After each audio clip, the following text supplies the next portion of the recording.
अस्सलामु अलैकुम वरहमतुल्लाहि वबरकातुहू। अल्लाह ने कुरान को किस लिए नाजिल फरमाया?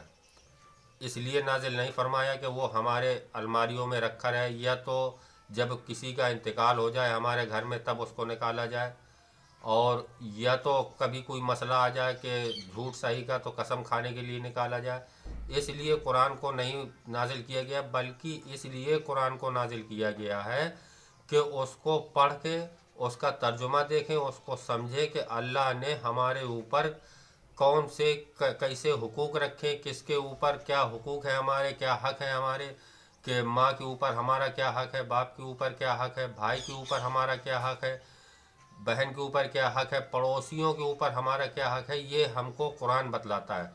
तो जब हम इसको पढ़ते हैं तो अल्लाह तबारक व तआला इसका सवाब हमको अता फरमाता है, और फिर अगर इसको हमने पढ़ा और पढ़ के हम ये इसका सवाब जिसको मुर्दे को चाहे उसको दे सकते हैं कि ऐ अल्लाह इसका सवाब जो भी है वो फ़लाँ फ़लाँ को पहुँचे, तो सवाब पहुँचता है। तो सवाब उसका जब मिलता है जब हम उसको पढ़ते हैं और पढ़ के उसको समझते हैं, उस पर अमल करते हैं, तब उसका सवाब हमको मिलता है।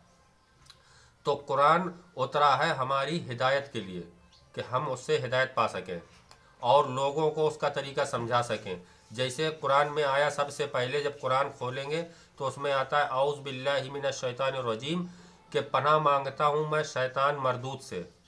यानी अल्लाह कह रहा है कि पहले शैतान से पनाह मांगो, फिर उसके बाद हम उसमें पढ़ते हैं बिस्मिल्लाहिर्रहमानिर्रहीम, शुरू अल्लाह के नाम से जो बड़ा मेहरबान निहायत रहम वाला है। तो अल्लाह ने कहा कि मेरे नाम से इसको शुरू करो।